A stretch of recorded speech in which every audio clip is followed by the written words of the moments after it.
નમસ્કાર ગુજરાત આજના મુખ્ય સમાચારોમાં આપણે જાણીશું તો ગુજરાત સરકારના હોળી પહેલા બે મોટા નિર્ણયો તો 75 રૂપિયામાં મળશે પેટ્રોલ તો ઘર દીઠ મળશે 15,000 રૂપિયાની સહાય તો રેશન કાર્ડ ધારકો માટે સૌથી મોટી અપડેટ તો અકસ્માત બાદ 5 લાખની સહાય તો 31 તારીખ પહેલા કરી લો આ 5 મહત્વપૂર્ણ કાર્યો અને મિત્રો છેલ્લે જાણીશું આજના સૌથી મોટા ખેડૂત સમાચાર એ પહેલા ગુજરાતના જે પણ મિત્રો આપણી આ યુટ્યુબ ચેનલમાં નવા છે તેને વિનંતી કરીશ કે આપણી આ ચેનલને સબસ્ક્રાઇબ કરી લે જેથી કરીને દિવસભરના કામના અને લોકોપયોગી સમાચાર તમને આપણી આ ચેનલના માધ્યમથી સૌથી પહેલા મળી જાય તો મિત્રો વાત કરીએ આજના પ્રથમ સમાચારને લઈને તો 75 રૂપિયામાં મળશે પેટ્રોલ કેન્દ્ર સરકારે હાલમાં જ પેટ્રોલ અને ડીઝલ 2 રૂપિયા સસ્તું કર્યું હતું હવે તામિલનાડુના શાસક પક્ષ ડીએમકે તેના ઘોષણા પત્રકમાં જાહેરાત કરી છે કે જો તેની પાર્ટી લોકસભાની ચૂંટણીમાં વધુ બેઠકો જીતશે તો પેટ્રોલની કિંમત 75 અને ડીઝલની કિંમત 65 રૂપિયા પ્રતિ લીટર કરાશે હાલ ચેન્નઈમાં પેટ્રોલ 100 રૂપિયા અને ડીઝલ 92 રૂપિયા પ્રતિ લીટર વેચાઈ રહ્યું છે ડીએમકે તમામ પરિવારોને રૂપિયા 500માં ગેસ સિલિન્ડર આપવાની પણ જાહેરાત કરી છે ત્યારબાદ મિત્રો અગત્યના સમાચાર વિશે આગળ વાત કરીએ તો માર્ચમાં જ ગરમીનો પારો 40 ડિગ્રીએ પહોંચ્યો રાજ્યમાં છેલ્લા 24 કલાકમાં નોંધાયેલા આંકડા પ્રમાણે રાજકોટ 40.3 ડિગ્રી સાથે સૌથી ગરમ શહેર રહ્યું છે Ahmedabad 38.3 degree Gandhinagar 37.0 degree Deesa 38.7 degree Vadodara 38.2 degree Amreli 39 degree Bhavnagar 36.9 degree Surendranagar 39.7 degree Porbandar 38.4 degree Veraval 38.3 degree તેમજ કંડલા 38.6 ડિગ્રી તેમજ કેશોદમાં 39.1 ડિગ્રી તાપમાન નોંધાયું ત્યારબાદ મિત્રો મહત્વપૂર્ણ સમાચાર વિશે આગળ વાત કરીએ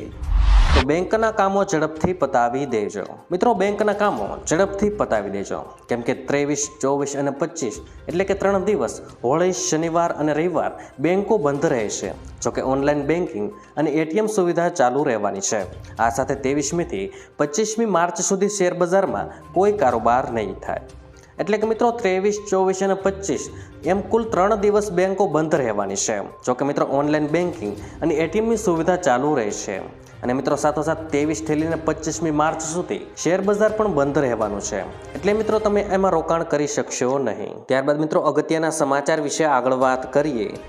તો હોળી આવતા રેશન કાર્ડ ફેર મિત્રો રેશન કાર્ડમાં 3 વ્યક્તિના નામ હોય અને તેમાં એક જ વ્યક્તિનું આધાર મેપિંગ બાકી હોય તો પણ તંત્ર દ્વારા આખું રેશન કાર્ડ બ્લોક કરી દેવામાં આવ્યા છે અને અનાજ આપવામાં નહોતું આવ્યું જેમાં મિત્રો રેશન કાર્ડના કેવાયસી કરીને ફરી અનાજ આપવાની જાહેરાત કરી હતી એનએફએસએ અંતર્ગત નોંધાયેલા 72 લાખ રેશન કાર્ડ પૈકી 6.65 લાખ રેશન કાર્ડ શંકાના આધારે બ્લોક કરાયા છે બ્લોક કરાયેલા કાર્ડમાં કેટલાક મૃતકોના નામે ચાલતા હતા તો કેટલાક ડમી હોવાની શંકા ગઈ હતી ત્યારબાદ મિત્રો અગત્યના સમાચાર વિશે આગળ વાત કરીએ તો રાજ્ય સરકારે તાત્કાલિક નવા નિયમો મોકૂફ રાખી જૂનો અમલ કાયમી કરી બ્લોક કરી દીધેલા લાખો રેશન કાર્ડ રાતોરાત શરૂ કરી દીધા છે એવું મિત્ર સૂત્રોનું જાણવા મળ્યું છે અને ચૂંટણી પહેલા પીએમના ફોટાવાળી બેગ વહેંચવા બ્લોક કરેલા લાખો રેશન કાર્ડ ફરી શરૂ કરાયા છે મિત્રો મફત રાશન યોજના હેઠળ સરકાર ગરીબ પરિવારોને માસિક ધોરણે 5 કિલો ચોખા અને 5 કિલો ઘઉં મફત આપે છે આ ઉપરાંત દરેક પરિવારને દર મહિને 1 કિલો દાળ પણ મફત આપવામાં આવે છે 2028 સુધી 81 કરોડ લોકોને ફ્રી અનાજનો ફાયદો મળતો રહેશે ત્યારબાદ મિત્રો અગત્યના સમાચાર વિશે આગળ વાત કરીએ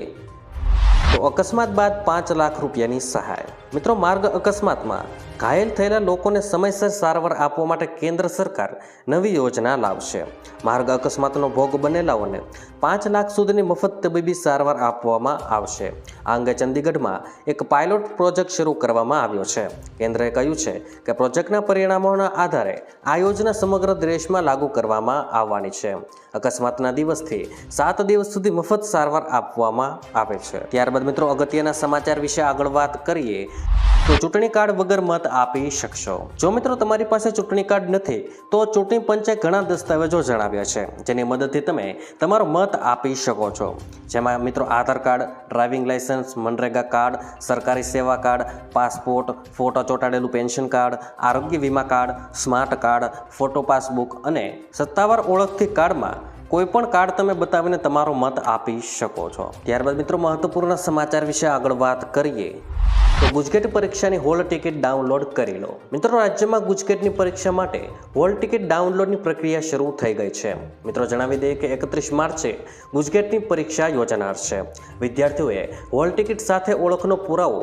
સાથે રાખવો ફરજિયાત જણાવાયું છે। મિત્રો, ગુજકેટ 2024ની પરીક્ષામાં ઉપસ્થિત થનાર ઉમેદવારોએ પોતાનું એડમિશન કાર્ડ એટલે કે પ્રવેશિકા બોર્ડની સત્તાવાર વેબસાઇટ પરથી ડાઉનલોડ કરવાનું રહેશે। ત્યારબાદ મિત્રો આગળ વાત કરીએ તો આ નાણાકીય વર્ષ 31 માર્ચ 2024ના રોજ સમાપ્ત થઈ રહ્યું છે, પરંતુ આ પહેલા કેટલાક મહત્વપૂર્ણ કાર્યો છે જે સમયસર પૂર્ણ કરવા જરૂરી છે, અન્યથા જો તમે તેમની સમય મર્યાદા ચૂકી જાવશો તો તમને સમસ્યાઓનો સામનો કરવો પડી શકે છે, જ્યારે કેટલાક કેસોમાં તમારે દંડ પણ ભરવો પડી શકે છે। એવામાં ચાલો તમને જણાવી દઈએ કે 31 માર્ચ પહેલાં તમારે કયા કામ પૂરા કરવા પડશે, જેમાં મિત્રો પ્રથમ છે FASTag KYC. National highway authority of ઇન્ડિયાએ વન વ્હીકલ વન ફાસ્ટેગ પહેલ માટે સમય મર્યાદા 31 માર્ચ 2024 સુધી લંબાવવાનો નિર્ણય કર્યો હતો। હવે જો તમે ફાસ્ટેગ કેવાયસી નહીં કરો તો 1 એપ્રિલથી તમારા ફાસ્ટેગ એકાઉન્ટ અને ડિવાઇસ અમાન્ય થઈ જશે। ત્યારબાદ મિત્રો આગળ વાત કરીએ તો income tax return update filing.